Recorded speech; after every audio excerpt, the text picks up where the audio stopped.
ranking wide receivers and tight ends. Who are the best receivers and tight ends in the 2023 NFL Draft? Coming up on today's episode of Peacock and Williamson.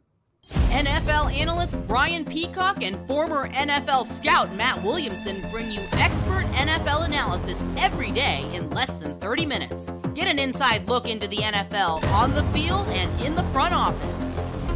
With elite breakdowns, next-level analysis, and in-depth information only for the real NFL fans. This is Peacock and Williamson, and it starts now.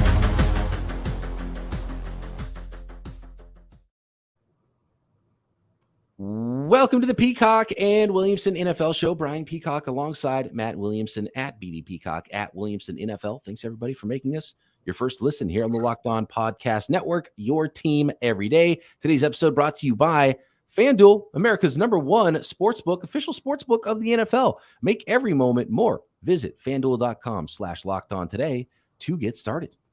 All right, Matt, it's your time to shine. We've already talked about some wide receiver or some quarterbacks and some other positions in the NFL draft. Running backs and quarterbacks, I think, are the only ones down. So we've got positions to go here looking at the 2023 NFL draft, about a month out. Let's start talking about some wide receivers and who your top guys are and how you are how you're ranking all these little tiny wide receivers, the sub 200, sometimes sub 180 pound wide receivers that seem to be all over the 2023 NFL draft. Yeah, and we're going to talk receivers and tight ends. And just quick overview, very different than it has been at these two positions. I mean, we know receivers are flooding the league. I mean, almost for like the last 10 years, especially the last 3 or 4. This year, it's lean. And you mentioned they're very small. There's very few that look like Andre Johnson and Larry Fitzgerald and, prototypical on-the-line X's. And it's leaner, and there's less depth, and there's less star power at receiver, which is shocking compared to recent drafts.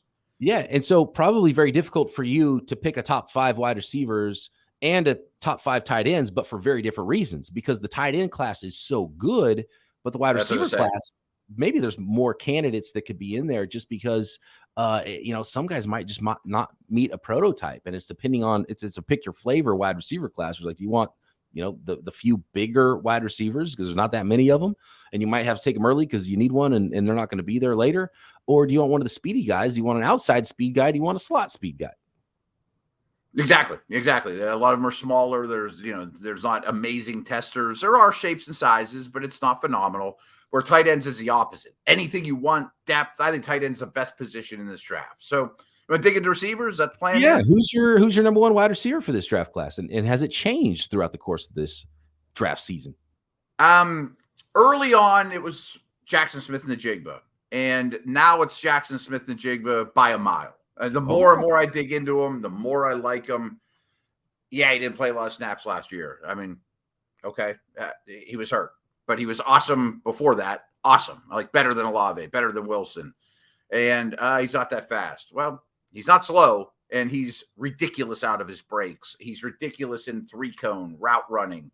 I don't want to say he's Justin Jefferson in that everyone thought he was just a slot coming out of LSU and excelled on the outside. But it wouldn't shock me if he's much more than just a slot. I think he's Michael Thomas in his prime plus, like 100 catch a year type of dude. Well, the other thing is so he's a slot. Well, why does he have to be a slot? Well, he's not the biggest guy. Just under 6'1", 196 pounds is a monster for this class. He's the second biggest guy in your top 5 at 6 feet 5'8" and 196 pounds. And really all Jaxon Smith-Njigba needed to do. And by the way, if you're not sold on him because of his injury-plagued 2022 season, go back to 2021 and watch some Smith-Njigba. He's good. He's been good for a long time, and really good track record of those wide receivers coming out of Ohio State. And some of the guys that were, the rookie of the year wide receiver, top 10 pick in last year's class, said that Njigba was better than him. So he's definitely got skills. And he's different, but he's got some skills. All he needed to do this offseason to me is run not 4.7, just run 4.5s and you're good. And he didn't run at the combine, but he put up ridiculous agility numbers, 6.57 3-cone, which is absurd. 3.93, a sub 4 second, the only one in the class of his 20-yard shuttle. 35-inch vertical is fine, 10.5 broad jump is fine, but the 2 agilities is crazy. You see how he can get open, and he's just gonna be such a weapon. And the slot is used more often than ever. And a lot of people are putting their best receiver in the slot, even if they're outside guys, quote unquote, anyway. So being a slot is not a dirty word in the NFL anymore. And then at his pro day, he, depending on whose watch you're looking at, he was somewhere between 4.48 and 4.55, which is fast. It's plenty for him. And I think that solidified him as wide receiver 1 in this class. So I'm not comparing him to Antonio Brown, but people used to ask me all the time, what makes Antonio Brown so great? And I said his best attribute was he can he's driving around your neighborhood. He doesn't have to slow down in his Porsche or Lamborghini to make a sharp right turn, And if you're a corner, that's Smith-Njigba. He sets you up so well and then just breaks it off. You're doomed. And the ball comes out on time, boom, move the chains. That's the type of movement skills he has, and he's really, really good. Jaxon Smith-Njigba out of Ohio State, Matt Williamson's number 1 and my number 1 wide receiver in this class. And your number 2 is the only guy bigger than him on this list, and that is Quentin Johnston out of TCU, 6'3", 208, but some questions about his separation. So very different player than Jaxon Smith-Njigba. Yeah, he's really good after the catch. He has some Mike Evans to his game. Drops are a problem. But I gave him the benefit of the doubt because he's different than everybody else. I mean, as we mentioned to start this, there's a lot of jitterbugs, basketball on grass type, and he's just different. I think he has some go up and get it skills, not as much as you'd love from a 6'3", 208 guy. But once he opens it up, he can really run. I mean, those long strides. He looks a lot different than Jalen Highland, Zay Flowers, those guys running. But Johnston's a real good prospect, and he'll block a little bit too. He's a physical guy. So that is the number 1 key for a longer limbed wide receiver. And he's not a monster, 6'3", 208, no. But 40-inch vertical. So, he can get up and if you're going to be a big receiver and you're not going to be the most dynamic separator, you got to have ball skills and you got to be tough, block, and get more than average after the catch. And so those are the keys to me for a team that looks at Quentin Johnston.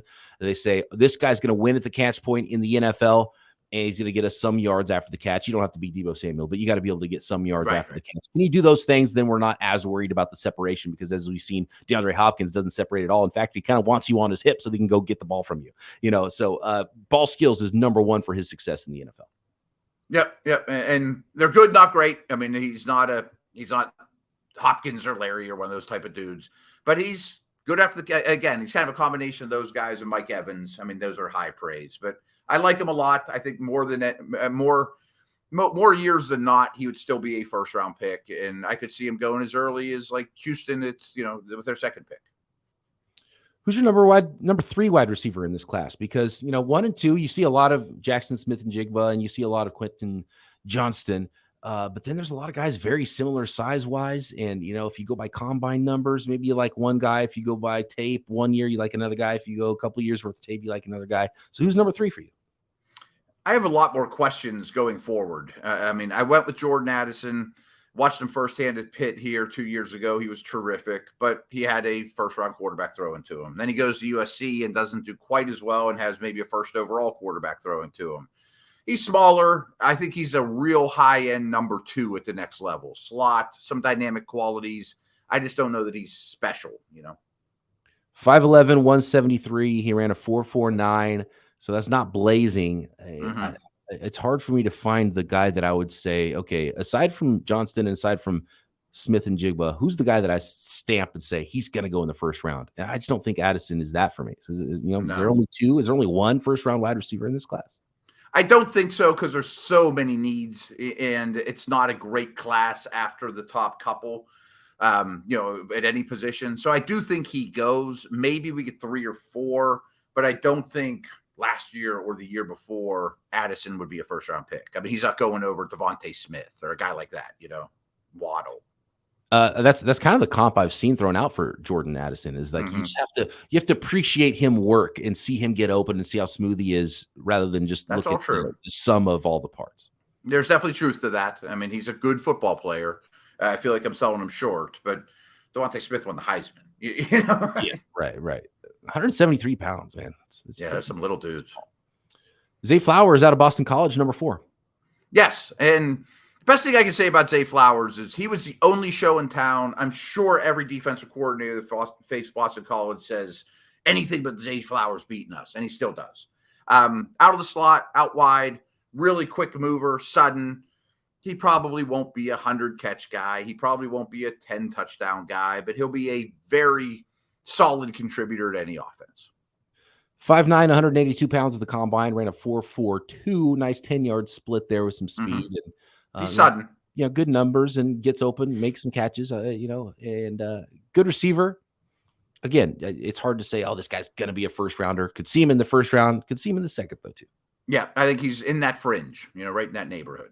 All right, next, we'll round out the top 5 for Matt Williamson, who the toughest omissions were in his top 5, the honorable mentions of the wide receiver class, and then get into this really deep tight end class in 2023 next. Today's episode of Peacock and Williamson is brought to you by FanDuel. No better place in tourney time to get in on the action with FanDuel, America's #1 sports book. It's because right now FanDuel is giving new customers a no sweat first bet up to $1,000. That's up to $1,000 back in bonus bets if your first bet doesn't win. Just go to FanDuel.com/lockedon and sign up today to claim your no sweat first bet. You wager on everything, and we're talking about everything: NBA, the NCAA tournament, the NIT. Does the NIT even still exist? I don't know, but if it does, I don't know. It's on FanDuel. I mean, they've got snooker on FanDuel, and of course they've got Major League Baseball that's getting going now. So pumped for opening night, and so all that you can find and make all the bets. And of course, my favorite thing to bet on every single year. It's a great time of year to bet on stuff because of what's going on with the tournament. But NFL draft props, love it. Oh yeah, all that on an app that's safe, secure, super easy to use. So don't miss your shot at a no sweat first bet up to $1,000 when you go to FanDuel today. Just go to FanDuel.com/lockedon to sign up. Make every moment more with FanDuel. Who's your number 5 wide receiver in this class, Matt, after Jaxon, Smith-Njigba, Quentin, Johnston, Jordan Addison, and Zay Flowers? It's Jalin Hyatt. And this type of receiver is always hard to rank because he's Will Fuller, he's Teddy Ginn, maybe a little more well-rounded than that, but those guys have really good careers. I mean, people think that's a knock. I mean, he is lean and he can fly, and he might only catch 40 passes, but 5 of them might be for 50-yard touchdowns or greater. And he has a great impact on the other 10 offensive players because you almost have to keep a safety over the top of them because no one can run with the guy. So some teams will value that higher than others. Just depends what you're looking for. And the league values speed, and he can blaze. And the teams make a lot of mistakes because they draft those guys with the speed too high sometimes because they're looking for it on the outside. 6 feet and 1/8, 176 pounds. Another really skinny wide receiver. 4.4 flat, 1.50 10-yard split, which is just blazing, and a 40-inch vertical there. And he was probably one of those guys who was disappointed with his 4.4 because some people thought he might be, breaking 4.3 flat with how much the speed plays on tape. You don't need to look at his 40 time to see how fast Jalin Hyatt is. 100%. I mean, I honestly don't care what he tested, but I thought it would be better. But he can fly, and I think he had like 6 touchdowns of 40 yards or more, something like that. I mean, he led the league. So it just depends. I mean, not every team is looking for that right now. And probably shouldn't be shocked if I had to stamp somebody other than Smith-Njigba or Johnston to be a first rounder. It'd probably be Hyatt just for the speed. It sounds like from some insiders speaking that a lot of teams really like Hyatt too. Yeah. And there's not a lot of the guys like him that were that productive too. And most people thought Tillman, his sidekick in Tennessee, was going to be the guy this year. I think he had some injuries, and that opened the door for Hyatt, and I think that's helped him quite a bit. But Tillman's an interesting guy too. He's a bigger, tougher, more physical prototype. Who are the toughest receivers that you left off of your top 5? There's clearly one. It's Josh Downs from North Carolina. Very small, though. I mean, he's under all profiles of arm, wingspan, hands, height, weight. All those things are small for him. But he's very sudden, changes direction very well, pure slot, plays tough. He'll go into traffic, take hits, So a real good player, but he is what he is in a way. Any sleepers? Anybody else that stood out to you in this wide receiver class before we move on to tight end? Good or bad at wide receiver? Jonathan Mingo, I mean, is another one of the bigger bodied guys that I could see even like running down on punts and tackling guys as a rookie. Big slot, physical, pretty long arms, 220 pounds. So he had really good testing scores, especially as a jumper. So he's kind of the throwback big body dude. So he's somebody that I'm certainly interested in too from Ole Miss. I mean, Ole Miss has those big receivers. I don't know what they put in the water at Ole Miss. Right. The strength and conditioning coach a raise over there. If it's the same guys that was there then when DK Metcalf and AJ Brown were coming out. But I was blown away when I saw Jonathan Mingo that he's not getting more hype, and he had a really good combine, 6'1" and 6 3/4, so almost 6'2", 220, big hands, 4.46 in the 40. A wide receiver that's not afraid to show up and bench and bested everybody at wide receiver with 22 reps, and then 39.5-inch vertical and 10.9 broad jump. So he put up numbers, and there's some really good tape there. It wasn't a high volume receiver, but a guy that I think could be a better Neither was AJ Brown. Neither was DK. Right. Definitely be a better pro than he was a college player, and one of my favorite sleeper wide receivers in this class. So I'm glad you brought him up. Yeah, like if he goes the 7th wide receiver off the board to your favorite team, and you're like, wow, Noza has him ranked that high, I think you'll still be happy about it. Yes, absolutely. And he'll block you too. Yep. He's physical. All right, it's time to look at tight ends, Matt, and what a tight end class this is. How difficult was it? How many tight ends did you consider that legitimately deserve to be in the top 5? Well, here's how it went with the tight ends for me is I think there are 4 tight ends: Dalton Kincaid from Utah, Michael Mayer, who everyone knows from Notre Dame, the giant Darnell Washington from Georgia, and Oregon State's Luke Musgrave. Those 4 to me are all, what do you want from your tight end? Dalton Kincaid and Darnell Washington are nothing alike in a way. But if you take those 4, throw them in a sack, throw them out, whatever order they came in, I wouldn't fight you on. Kincaid's the move guy. Washington's the inline guy. Mayer's a blocker. So those 4 are guaranteed in some order, top 4. And then I think Tucker Kraft from South Dakota State and Laporta from Iowa are really, really good players that just about any year they come out would have been the 2nd tight end taken, the 3rd tight end taken. And then there's depth galore. So I've heard people like Daniel Jeremiah say there might be 10 starting tight ends in this class. It's like, wow, okay. And I mean, it wouldn't shock me if 4 are going to go in the top 50, maybe 6 go in the top 3 rounds. Teams using a lot of dual tight ends. So with need, you might see a lot of teams in the 3rd round say, well, this guy's too good, and we'll pick up another tight end. I mean, imagine if the Kansas City Chiefs at the end of round 1 were like, okay, we'll just draft Luke Musgrave and put him. Good luck. We'll put him on the opposite side from. I love that for them. It's like, have fun with that. Exactly. Learn from Kelsey. What could you learn from that guy? Right. So with that said, who's your number 1 tight end then in this? It's Musgrave. And again, I do this generically. So it's, if there are certain teams that would change. I loved what he looked like at the Senior Bowl, and people need to realize he hadn't played for months before he came down there. He's every bit of 6'6". He's long. He kind of looks like Kelsey to me, running through the secondary with these big strides and body control, sharp breaks. I feel like I'm the only one that has him 1, but I think he also will block a fair amount. Really interesting background. Like, he was a super competitive skier, and, he has a 4-sport background, but it's not the normal sports, and again, I can make my number 4 could be better than my number 1. The top 4 are all really, really impressive.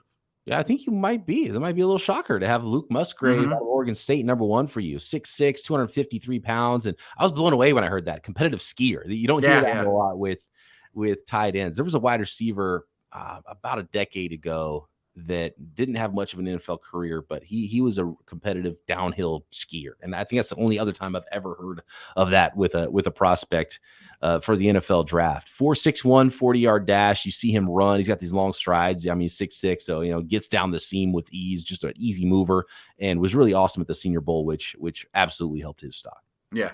I like him quite a bit, and I'm shocked that more people don't have him 1st or 2nd. He seems to often be 3rd or 4th. Matt, you've got one of the busts of this position group, in my opinion, at number 2. Now, That's to say he's going to go so high that I'm not sure if he can reach that level because I have questions about him. But when you see Darnell Washington, 6'7", 264 pounds out of Georgia, there's a reason he's going to be a first-round pick, very likely. Yes, and he was 264 at the combine. Reportedly, he played like 285 at Georgia. And his stats aren't great because they have this Bowers kid who's going to be the first one next year. I mean, shocker, Georgia has other great players.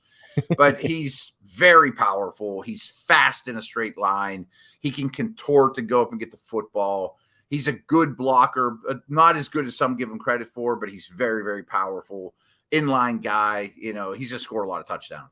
Now, I misspoke. I said he's a bust. He's a boomer bust is what he is. Okay. I was say 11-inch hands. Like you saw him right. with one-hand catch at the combine. He actually, his combine helped him a lot because he looks much more sluggish on film than he did at the combine with his workout numbers. Maybe it's because he lost 20 pounds. Maybe he's going to play at a lighter weight so he can move around a little bit better. But he can block and he's big, so that'll help him not be a bust in the NFL. But I'm not sure if he moves in a way on film that makes me believe he's going to be a dynamic pass catcher in the NFL, despite his ridiculous workout numbers and 4.6, 40-yard dash time, 4.08 in the short shuttle, which is really good. It might have been even the best of all the tight ends at that size. Yeah. It's kind of crazy that a 6'7", 264-pound guy is moving that well. So a lot to work with there, but there's something weird about his tape where I might hold off on Darnell Washington, let somebody else draft him as high as he's going to go. I just don't know who guards him. What player matches up against Washington and doesn't feel dwarfed? Well, it's the Gronk thing, right? Yeah, right. Exactly. You don't match up with him. You really don't. Right. Yes. Michael Mayer out of Notre Dame. You want an inline tight end? He's like your classic old school tight end. Yeah. I feel like we don't see a lot of those guys anymore. And he seems to be the consensus one, which again, I have no qualms with. He loves to block. I think he's a better blocker than Washington, but they're the top two of these groups in terms of inline, battling it out. Very productive. Notre Dame has a great history.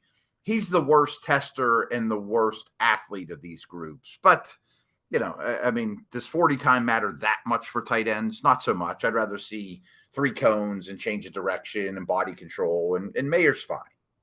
You bring up something interesting right there that I want to talk about next, Matt. And it's about the evaluation process for tight ends and why we see so many mid-round tight ends and tight ends drafted later play better than the guys that draft really early at the position. We'll find out who number 4 or 5 and your honorable mentions are on this list as well next. Thanks once again, everybody, for making Peacock and Williamson your first listen every day here on the network. So much to offer you from the network. Of course, your team is covered every single day at Locked On NFL Draft. It is draft season, and one of the newest shows, Locked On NFL Scouting, with the draft dudes, Joe Marino and Kyle Krabs. They're hosts of Locked On Dolphins and Locked On Bills, respectively, but also very into the NFL draft scene. And we'll talk about team building and salary cap management and free agency and everything all year long. Kyle Krabs and Joe Marino, Locked On NFL Scouting with the draft dudes. Find it on YouTube and wherever you get your podcasts. Oh, and speaking of YouTube, make sure you subscribe to Peacock and Williamson there on the YouTube channel. Tight end number 4 for you in 2023, Matt, is? Dalton Kincaid from Utah. And again, he's leaner. Like, I don't want to say he's Jaxon Smith-Njigba, but he's closer to the prolific slot receiver than he is old school Kyle Brady line up in line blocking old. He's not muscular compared to these other tight ends. He's leaner, but he's just a really good receiver. It's down the field. Yeah. I just find it really funny because Kincaid showed up 3 pounds lighter than Mayer, but they couldn't really be more different. And I have a feeling Kincaid is as big as possible at the combine, and he didn't work out. Where Mayer was trying to get small and as quick as possible for the combine. Like he might get to his training camp and Kincaid's 238, which is fine. I mean, he's a big slot. He's not going to line up in line. Really good route runner, though. Exceptional receiving tight end. Smooth, really smooth. Really smooth. It's pretty easy to see what Dalton Kincaid's role is going to be. So it depends on the team that wants that detached sort of a tight end pass catcher. Yes, exactly. And who broke the tie? I think you might have said it earlier, but who broke the tie for you after your top 4 where you have a gap and is your number 5 tight end this year? I went with Tucker Kraft, barely over Sam Laporta. Laporta was these Iowa tight ends. They have quite the track record. He has really good size. He's very productive. I just thought Kraft was a little more impressive physically. Smaller school, South Dakota State, but he was kind of a man amongst boys there, pushing people around, kind of that Dallas Goedert profile. I think both these guys are really good, though. Yeah, he's always going to get the Dallas Goedert comp. Tucker Kraft out of South Dakota State. He was 6'5", 254 at the combine, big hands, 4.69 in the 40, solid agilities. So just kind of really good showing across the board there. 100%. So both these guys, I think, are easy starters. I like Sam Laporta a lot. I watched his film. It's like, man, someone's going to get a starting tight end, I don't know, second round. He might even slip to the top of the third round. I don't know. This is so it kind of brings me to the point I teased before the break. By the way, Sam Laporta, 6'3" and 3/8, 245 pounds, 4.59 in the 40. Really good agility, 6'9", sub 7 second. 3-cone is always good for anybody who's, pushing that 250-pound mark. 4.25 in the shuttle, 35-inch vertical. So just really good, can get open, and you got to block if you're at Iowa. They're not quite the old school mentality that they used to be at Iowa, but they still are very blue collar football team there. And I really like him, and I like a lot of other tight ends in this class. And kind of there's every shape and size, and there's a ton of good ones, and it's going to go all the way into day 3. But we saw this with the last best tight end class, Matt, in 2017, and George Kittle ended up being better than all the first round guys. And you see this a lot with the first tight end drafted every year doesn't have a great track record versus other positions where you stack up the first guy drafted at a position versus the mid round guys at that position. Tight end is an interesting position where there might be a little bit more find me a smart, tough guy that can do what I need him to do versus the high-end athlete at the position. Yeah, I think safety, linebacker, tight end, a lot of mistakes are made because people are drafting athletes where it's a real feel position. It's reading the coverage, it's reading the offensive plays, it's reading route combinations.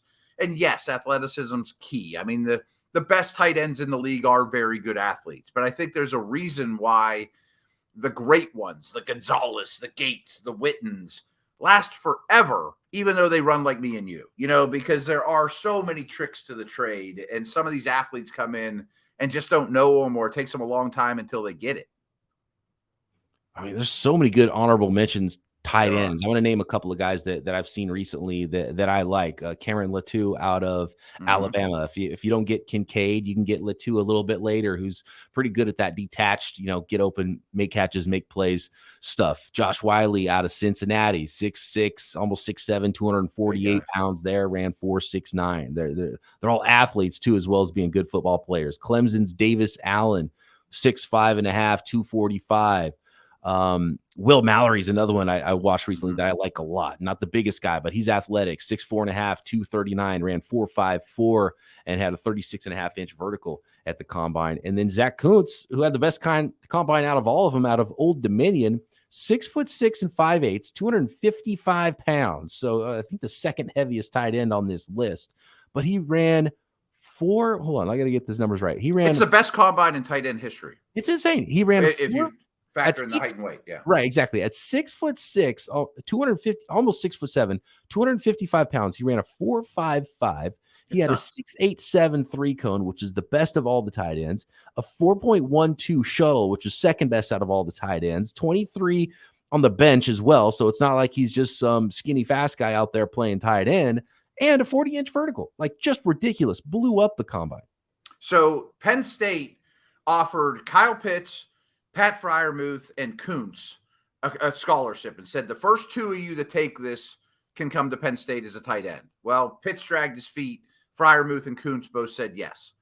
And then they offered Pitts a defensive end scholarship. He said, no, I'm going to Florida. But he's from PA anyways. And Kuntz then transferred to Old Dominion because he got stuck behind Freiermuth, who's a really good player. There's no shame in that. And that's why he stuck around an extra year. But he's a ridiculous athlete. He'll probably get the 5th round this year. And it's not like, he just came out of nowhere and was playing at Old Dominion because nobody wanted him. He was a recruit, and he got some Penn State coaching before he ended up at Old Dominion. So interesting prospect there. And I don't know if those measurables necessarily play on film, but you see him and you're like, well, that guy looks different than all the rest of the guys, in this conference. He looks a little bit different. I would have liked to see just even more domination just because of how ridiculous all that is. But I mean, you're going to get him on day 3 too. So take a swing on that stuff. But again, like we said, maybe teams are overdrafting athleticism, and it's all about feel at the tight end position. Yep. And speaking of Penn State, my new favorite mid-round, late-round guy is a guy named Brenton Strange from Penn State that moves really well. He's not huge, but he really enjoys blocking, takes it seriously, probably will be a great special teamer. So there's guys like that. Schoonmaker from Michigan we didn't mention. I mean, we just brought up like 12 tight ends today. It's crazy. There's deep. Really, you're going to get good ones on day 3 of this draft, and on day 2 and day 1 if you want him then as well. Thanks everybody for making Peacock and Williamson your first listen. If you liked those rankings at wide receiver or tight end, please let me know about it on Twitter at BD Peacock. If you didn't like them, hit up Matt at Williamson NFL on Twitter, and leave a comment on YouTube. Make sure you're subscribed up to the new Peacock and Williamson YouTube channel. Hit the thumbs up and the bell and all those things. And Matt and I will be back with you tomorrow right here, Peacock and Williamson.